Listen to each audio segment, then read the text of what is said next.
శుభోదయం.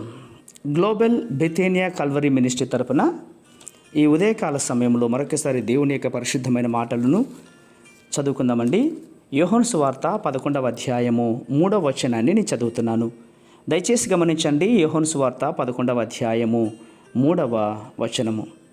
అతని అక్క చెల్లెండ్రు, ప్రభువా, ఇదిగో నీవు ప్రేమించువాడు రోగి అయి ఉన్నాడని ఆయన యొద్దకు వర్తమానము పంపిరి. దేవునికి స్తోత్రం కలుగునుగాక.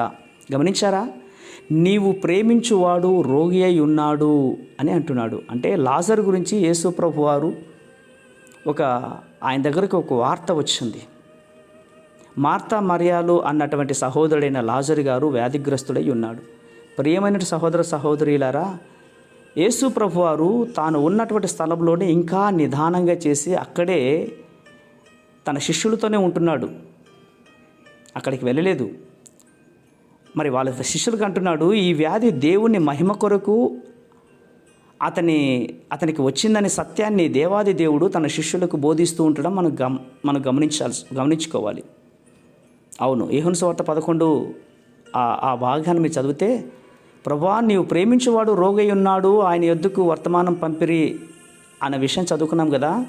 ఈ వ్యాధి మరణం కొరకు వచ్చిన వ్యాధి కాదు, కానీ దేవుని కుమారుడు దాని వలన మహిమపరచబడినట్లు దేవుని మహిమ కొరకు వచ్చింది అని ఆయన మహిమ కొరకు కొన్ని వ్యాధులు కూడా అనుమతిస్తాడు. ప్రియులారా, కొంతమందికి కడుపును పోస్తే విపరీతమైపోతూ ఉంటారు, బాధపడిపోతుంటారు. అయ్యో నేను ఇంకా చనిపోతానేమో, నాకేదేమో అయిపోతుంది అని వాళ్ళు బాధపడతారు.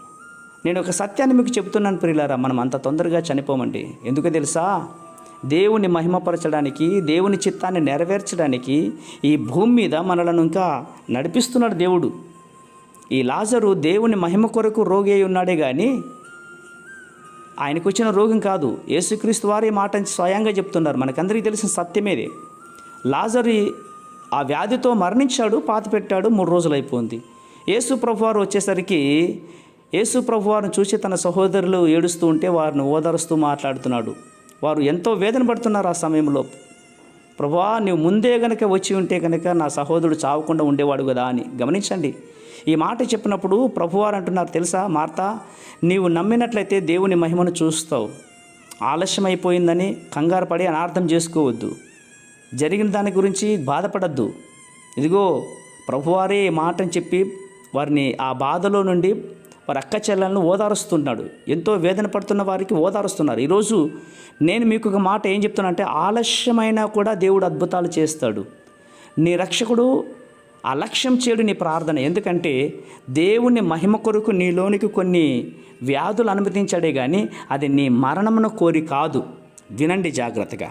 కాబట్టి ఏది జరిగినా కూడా ప్రభునామానికి స్తోత్రం చెప్తూ జీవించి బ్రతకంతా కూడా దేవుని కోసమే జీవించేవారుగా ఉందామండి. ప్రేమ నమ్మకమైన మా ప్రియ పరలోకపు తండ్రి, ఈరోజు లాజరు గురించి ధ్యానిస్తుంటుండగా ఆ వ్యాధి, ఆ మరణం కేవలం మీ నామ ఘనత కోసమే వచ్చిందని మేము నమ్ముచున్నాం. ఈ మాటలు వింటున్న వారందరికీ కూడా వ్యాధి పట్ల, వారికి ఉన్న రోగాల పట్ల భయపడక, వారికి ఉన్న సమస్యలను బట్టి భయపడక, నీ యందు నిరీక్షణ కలిగిన జీవితాన్ని వారికి అనుగ్రహిస్తున్నందుకే స్తోత్రాలు అర్పించుకుంటూ చిన్న ప్రార్థనను మా రక్షకుని యేసయ్య నామమున బట్టి అడిగి వేడుకొని పొందుతున్నాం మా తండ్రి.